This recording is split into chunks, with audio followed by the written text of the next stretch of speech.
อาวุธมุกปีได้อาจสำหรับអ្នកបានគ្រប់ពេលវេលាទី1ពាក្យសម្ដីពាក្យសម្ដីគឺជាអាវុធមុខពីរដែលវាអាចសម្លាប់យើងខ្លួនឯងនិងអ្នកដទៃបានផងដែរពាក្យបុរាណខ្មែរមួយឃ្លាបាននិយាយថាអណ្ដាតជាអាចគន្លងបានសុខទុក្ខផងក៏ព្រោះអណ្ដាតមានន័យថាពាក្យសម្ដីរបស់អ្នកគឺជាអ្នកកំណត់នូវសុខនិងទុក្ខប្រចាំថ្ងៃរបស់អ្នកជាមនុស្សថ្លៃថ្នូរម្នាក់អ្នកត្រូវយល់ពីកលៈទេសៈនៅក្នុងការនិយាយស្ដីរឿងខ្លះនិយាយត្រូវតែមិនត្រូវនិយាយពាក្យខ្លះគឺជាពាក្យពិតតែបើនិយាយទៅធ្វើឲ្យគេមិនសប្បាយចិត្តធ្វើឲ្យគេឈឺចាប់អ្នកក៏មិនគួរនិយាយពាក្យទាំងអស់នោះដែរព្រោះវាអាចជាពាក្យនាំគ្រោះថ្នាក់ដល់ខ្លួនឯងនិងអ្នកដទៃបានផងដែរដូចជាសុភាសិតចិនមួយឃ្លាបាននិយាយថាសម្ដីគឺជាអាវុធដែលអាចសម្លាប់មនុស្សដោយមិនប្រឡាក់ឈាម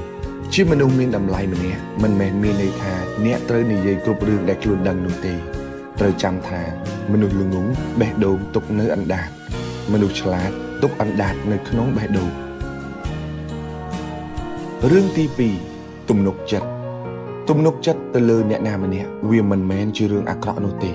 ប៉ុន្តែបើយើងជឿគេហួសហេតុពេកអ្នកអាចនឹងក្លាយជាជនរងគ្រោះដោយសារតែទំនុកចិត្តដែលអ្នកមានទៅលើអ្នកដទៃ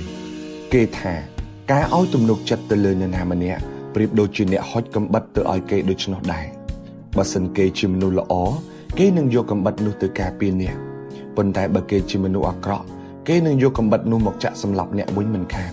ក្នុងនាមយើងជាមនុស្សម្នាក់ត្រូវរស់នៅជាមួយនឹងហេតុផលច្បាស់លាស់ហើយគិតឲ្យបានល្អិតល្អន់មុននឹងជឿអ្នកណាម្នាក់ហើយកាន់តែគិតឲ្យល្អិតបំផុត